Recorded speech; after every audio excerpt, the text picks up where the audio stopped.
Welcome to Annette's Duets.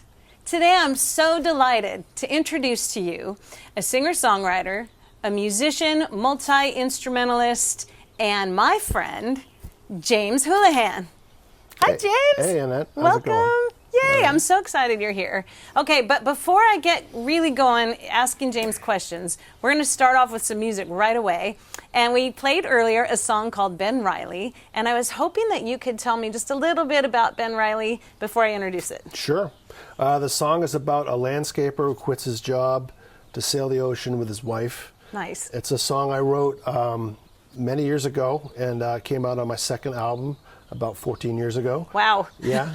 And it's actually a funny story because it helped me meet my actual wife. Oh my gosh. In real life. I love it. Yeah. I was leaving Boston, where I was living at the time, around 2012, and I was playing an open mic, and I went to say goodbye to everybody there, and I happened to meet this girl there, and after I played, I didn't play that song, but after I played, she said, I feel like I remember you singing a song about the ocean. I know I've seen you before, and I remember this song about the ocean, and I was like, well, that's Ben Riley.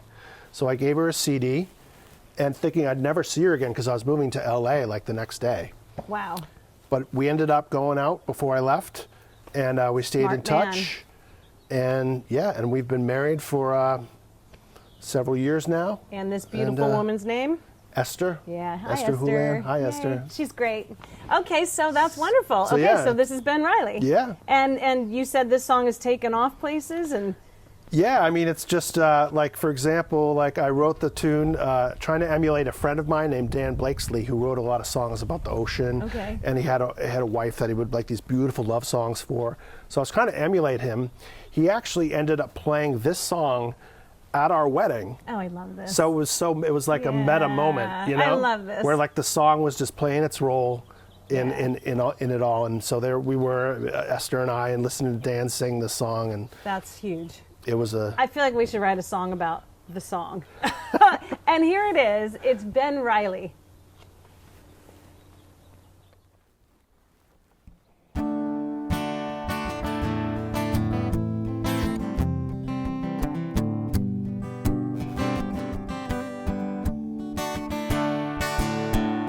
My name is Riley, and I'm rolling the dice.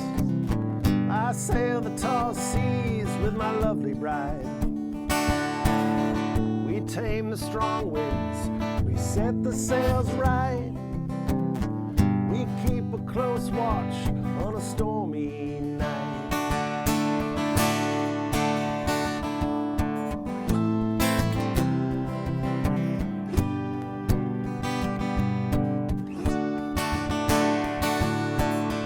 I tended flowers on a graveyard lot.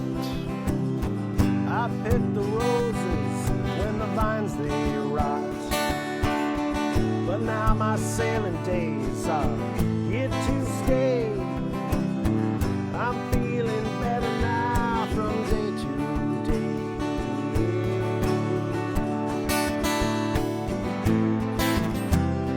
Day to day.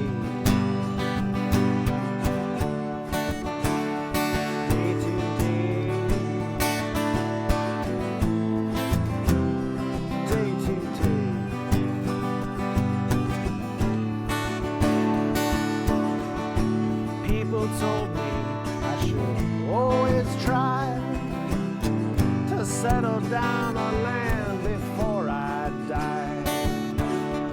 But all those gravestones, they were telling me to strike away for the rolling sea.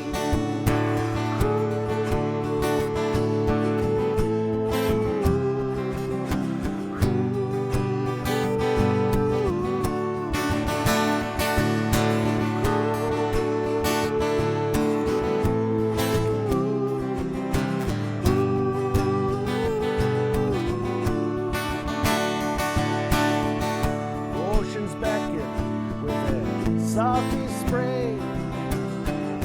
Waves are breaking and they clear away. Dark moon rising in the evening sky. Shadows growing as the birds they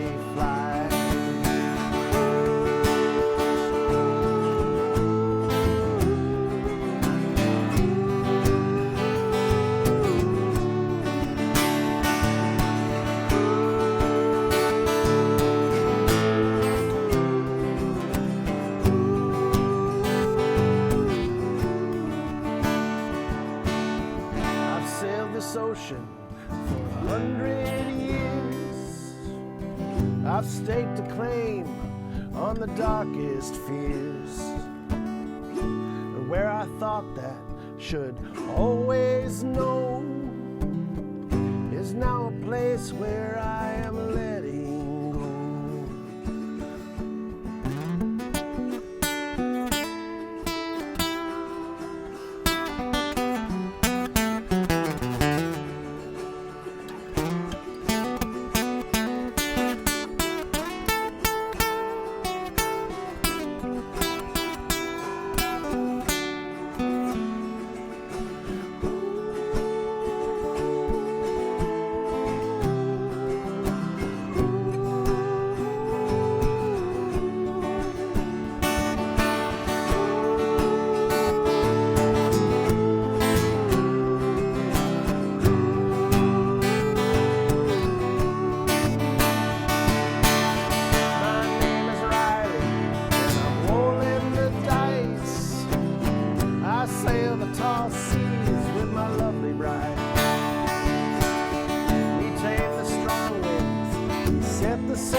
I hope you enjoyed that as much as I enjoyed getting to play it with James. It was the first time I whipped out the auto harp on Annette's Duets. So, yeah.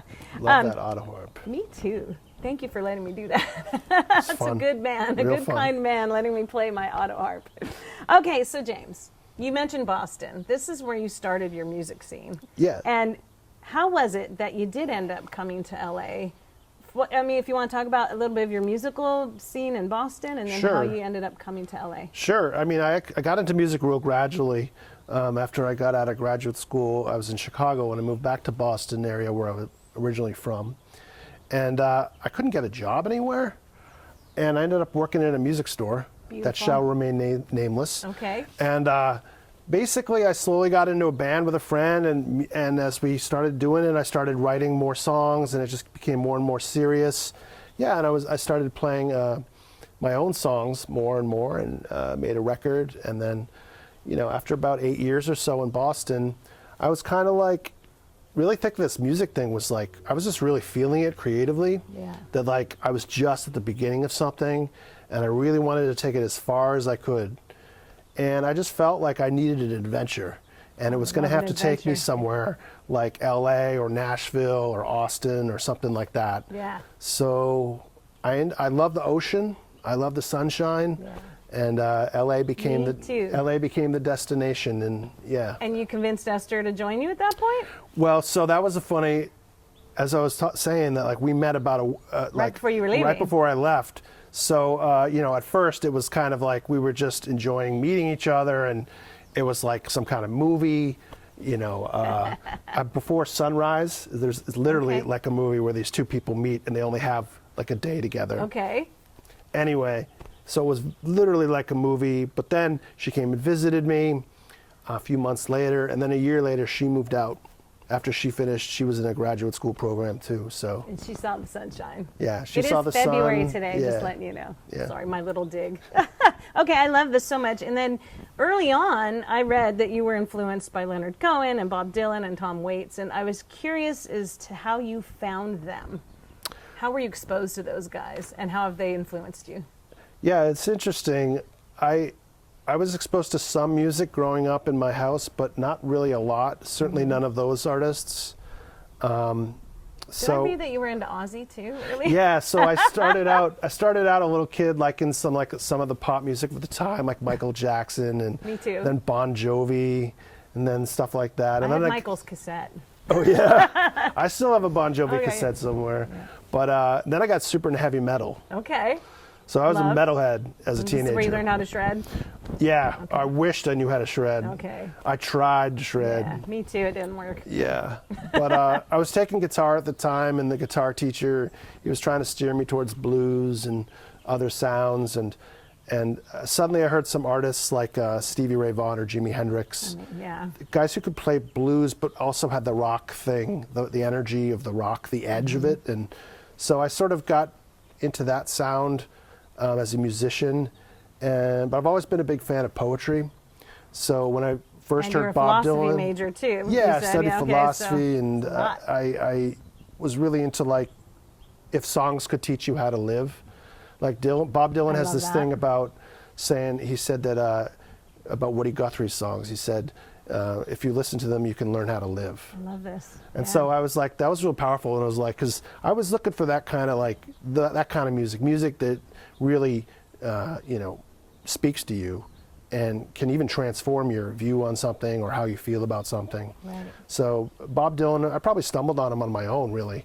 Hey, has anybody heard of Bob Dylan? Like, I'm 20 years old. And so, and my mother was like, oh man, he's terrible. Like, Oh, that's funny. can't sing for anything. And so, yeah, I slowly got into those guys on my own. Yeah. Tom Waits, it was an acquired taste. I would say his voice, it's not for everybody. But you found it, and you loved it. I hear it. I hear like there's something about him where it's like all the gravel and all the noise, and there's a beauty inside of it. Yeah. And I like to say it's like finding a diamond in a junkyard. Oh, I love this. You know what I mean? Yeah. It's I like do. there's this garbage, trash, just the things we see every day, ordinary garbage. Yeah. And then there's this like diamond right there. And you're just like, that's it for me. And his sound has that for me. Yeah. And he's so creative with his production and his songs. So you've just learned a lot. Yeah, I mean, he's like a whole world unto himself. Yeah. And so. That's fantastic. You're talking about beautiful sounds, and it reminds me of the song that we sang earlier called Tehachapi Dust. Yeah. I dig this song. I feel like it's got a bunch of the things that you just mentioned, some blues and some storytelling. Yeah. And I'm hoping you can describe a little bit about this song for us. Yeah, I mean, it definitely came out of the dirt. That's for sure. I played a show. It sounds very literal. Like I played a show in Tehachapi, California. Yeah. And then I went for a walk during the day, and my shoes got all dirty. Yeah. And the next day I was going to Nashville to go to a music conference, and I'm there in the airport shuttle just looking at my boots, and they're all dirty and dusty, and I'm like, that's Tehachapi dust. And then And it's all over my boots. right, and then I was like, oh, that's a song right there. Yeah, it is. So I just wrote a song as I was going along. That's fantastic. I like to say it's a traveling song that I wrote while I was traveling. I think it's fantastic. So- And Tehachapi is special for me. I just yeah? got to officiate my first wedding. Oh, cool. And it was in Tehachapi, very special to me. So this song really resonates with me on a lot of levels. And Nice. we played it earlier, and here it is, Tehachapi Dust. Tehachapi dust all over my boots. I'm out on a limb, dreaming of the roots. There's a lonesome feeling wherever I roam. Tehachapi dust calling me home. Well, I was headed for Nashville on a red-eye flight, working on music. Feeling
I hope you enjoyed Tehachapi Dust. I got to play my mandolin. Thank you, James, for letting me play my mando on that. Sounded great. Good times. I love that very much. It was such a good thing. Okay, so you're talking about traveling to music conferences. Yeah. And the first time I met you was at the Folk Alliance in Woodland Hills. Yeah, far west. Yeah. Right. But you recently just did the Folk Alliance International, right? Yeah, I went to that in New Orleans. What was your favorite part of that?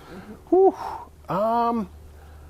You know, I've been going to conferences for a while, and I'm not a conference guy. Like, I find I have a lot of trouble just walking into a room when there's like 500 people having wine and making small talk. Yeah. That to me is like, I'm like, I just need a minute, you know? Yeah. It's kind of, so I've been trying to, like, over the years, just kind of focus on some quality interactions.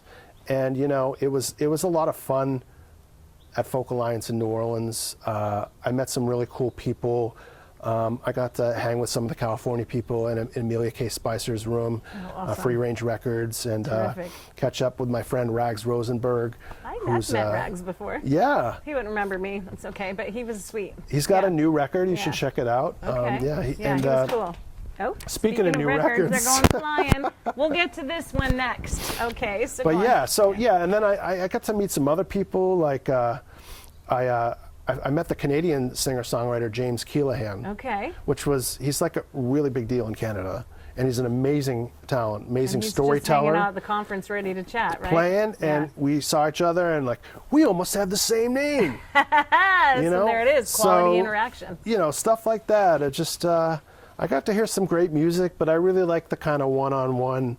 You know, there's a lot of late night performing and stuff in hotel rooms, and I also like that aspect of it, where you're playing, and then people just come in because they like what you're doing. Yeah. They sit. They might leave while you're. Yeah, and you're not to be insulted because there's so much music to see. But there's just a constant flux of people in and out. Some people come up and they want to, you know, talk to you about what you sang about, and so you know you make some cool connections with people, and you know. Yeah, it's fantastic. So yeah. So you, my friend, have a really solid body of work. How many albums have you recorded, including this one we're about to talk about? So this album is number 7. 7 albums. That's quite a bit of work. I mean, and just all of a sudden, you have a body of work. And I think that's so impressive, and congratulations to you. Oh, because thank you not very much. everybody has that, and that's really something to speak to. I love that. Well, if the songs keep coming, I just go with it, you know, and then, you know, it's not like I'm in a rush. I mean, I may have 7 albums out, but I've been putting them out for 18 years now. So but it's fantastic. I've been at it for almost 20 years, and I've had some other band projects on the side, but this is number 7 for the James Houlahan. Well, number 7 is called On a Wing, and earlier we played a song called That Bird and I. And I mean, the birds may have joined us. I don't know. Listen and see. But can you talk about that song a little bit? Sure. I mean, that song is basically, well, it's a true experience that happened to me. And it fit right in with the album because there's a lot of birds on the album. So good. A lot of winged creatures. It's not just birds.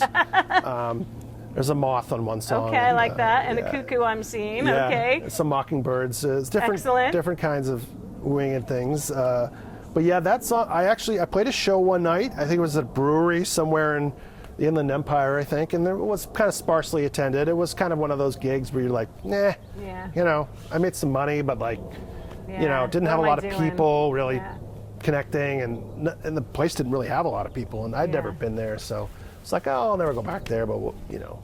Anyway, I went home. I was a little dejected, and it was like kind of late night. I was outside on my porch, and in Topanga Canyon, where I live, the beautiful thing about it is at night it's so quiet. Yeah. I mean, we live right on the road, so like during the day we get traffic, but at night nobody's driving through. Peaceful. And it's so quiet. So you're just out there and like 2 or 3 a.m. and it's like dead quiet. All of a sudden I hear this bird, some mockingbird. He was just somewhere in the woods, and I was just like, yeah, dude, there's like nobody listening to you. I don't know what you're doing. Maybe you're practicing. You got a good gig tomorrow or something. I don't know. Nobody, man. So I was just like, oh man, like that's how I feel. Like, you know, when you're Yeah. playing that gig and like you're not finding the audience there, and why are we singing? Right. Like, what's getting us through? Right. Like, what's this really about? Yes. You all know? of that. Because it can't really be about whether or not people show up. Right. I know that sounds weird, No, you're right. but like if there's 3 people there or 3,000, I'm gonna like sing the same. Correct. The music is coming from a different place. Correct. So- This is why I encourage everybody to watch this next video of us singing That Bird and I, because as singer-songwriters, I can resonate with this so much, and I know others will too. And it's just so beautiful. And while we were playing, the birds did join us. There you go. So here it is, That Bird and I.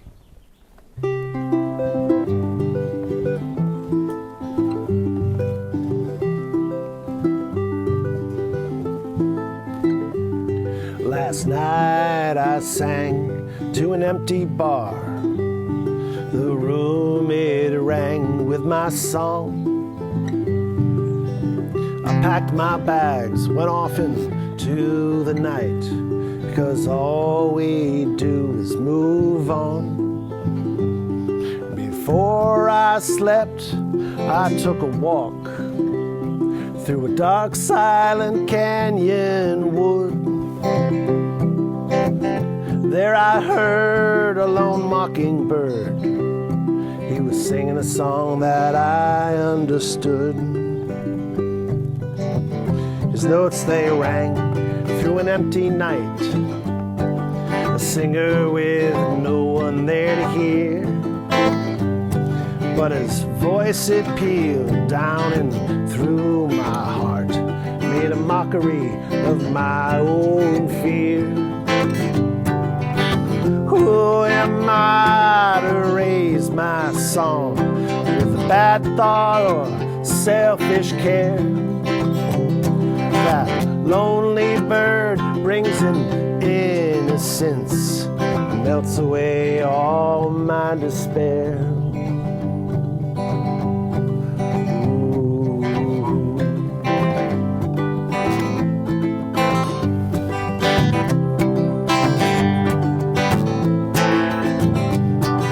Bird and I are brothers in hope. Each song is an offering. And through lonely nights and numbered days, we lift our voice just to sing songs of love and songs of pain, songs of sweet and dark mystery. Borrowed tunes from voices past, they echo in a grand symphony. So let us sing on. Oh, let us sing on. Oh, let us sing on.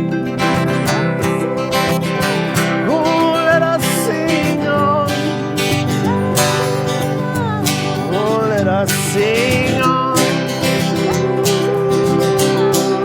Let us sing on. Let us sing on. Let us sing on. Let us sing on.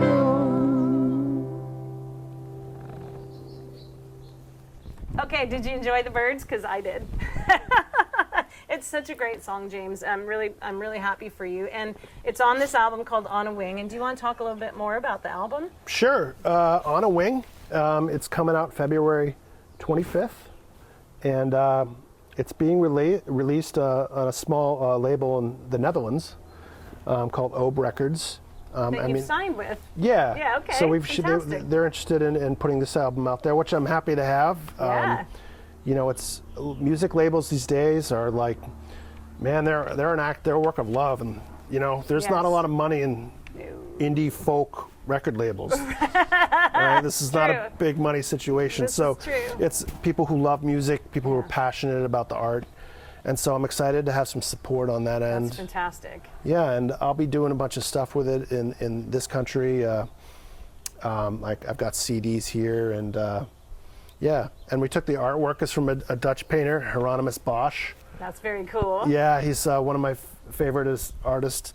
He's very strange. He's like, I want to say 15th century, something like that. I missed that day in class. Yeah. Well, I have this poster over my computer, right, of the whole painting. It's the Garden of Earthly Delights, which is his famous painting. Yeah, that's cool. And it's a huge, like, tripartite painting or whatever. Wow. Triptych. That's the word I'm looking for. And it's just crazy. There's all this weird stuff going on in it. And it just feeds the imagination, you know. Yeah. And I was trying to think of some album art, and I just looked up, and I saw this detail where there's literally a dude sitting on the wing. Right there. Yeah. So I was the album's called On a Wing, so I'm like, this can't get any more. Yeah, that's amazing. Perfect. You're like, there it is. That's what I'm doing. That's perfect. Yeah. Fantastic, James. And you've had some of your other songs put on sync, right? You've had some commercial success with. What's been your favorite placement?